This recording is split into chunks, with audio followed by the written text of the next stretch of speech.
A special thank you to each of our subscribers who make this channel possible. Here's today's story. In a highly anticipated and civil debate, Republican Senator J.D. Vance of Ohio faced off against Democratic Governor Tim Walz of Minnesota on Tuesday night. This debate, expected to be the only one between the two vice presidential nominees, occurred against a backdrop of international conflict and domestic crises. With voting already underway in 20 states and polls indicating a tight race, the stakes were high for both candidates.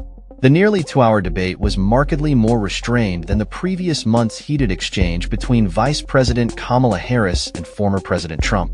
As tensions escalated worldwide, with Iran launching missiles at Israel and the aftermath of Hurricane Helene leaving communities in distress, both candidates sought to address the anxieties weighing on voters' minds.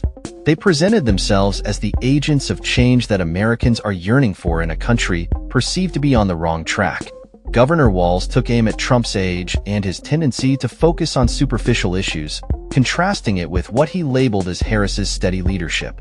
Vance, on the other hand, defended Trump's approach, arguing that it had contributed to a safer world, while placing the blame for current chaos on Harris's administration.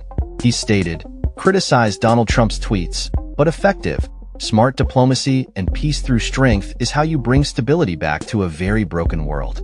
This debate marked a significant shift for Vance, who has faced criticism for his past controversial statements. He attempted to soften his image, especially on sensitive topics like abortion rights, speaking empathetically about a friend's experience with abortion and emphasizing the need for the Republican Party to regain trust on this issue. Vance's strategy included reframing Trump's immigration policies, discussing them in economic terms rather than through the lens of criminality. He argued against blaming immigrants for rising housing costs, while still holding Harris accountable for what he termed as her lax immigration policies. In a surprising turn, he attempted to downplay Trump's involvement in the January 6th Capitol riot, suggesting that Trump merely sought a peaceful protest. Governor Walz countered Vance's arguments by highlighting the real-world consequences of Trump and Vance's policies, particularly for women and children.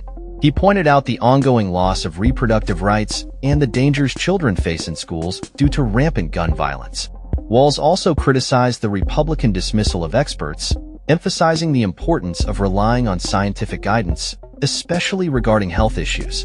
Vance, while acknowledging some failures of experts, argued that they had misled the public about the benefits of outsourcing manufacturing jobs. The debate also touched on personal backgrounds, with Walz sharing anecdotes from his youth to connect with voters. Despite some initial awkwardness, he gradually settled into a more confident stance, presenting himself as a relatable Midwestern figure. However, he stumbled on a few occasions, including a misstatement about making friends with school shooters, which he later clarified. Both candidates displayed an unusual level of civility, often agreeing on certain issues while maintaining their distinct policy positions. For instance, they both acknowledged the need for better approaches to gun violence, yet differed on the specifics of implementation. As the debate progressed, it became clear that while Vance and Walz shared some common ground, their disagreements were profound, covering critical issues such as climate change, immigration, and economic policy. The debate served as a reminder that vice presidential candidates, while often overshadowed by their running mates, play a crucial role in shaping the political landscape. With the election looming and voters increasingly anxious about the future, the performance of both candidates could have significant implications for their respective parties. As they each sought to appeal to undecided voters, the debate highlighted the stark contrast in their visions for America's future amidst a turbulent global backdrop. With the election drawing near, the focus will now shift to how these candidates will continue to engage with the electorate and address the pressing issues facing the nation. That's all for this story. We upload videos every day covering many different subjects, so hit that subscribe button to stay informed. Thanks for watching.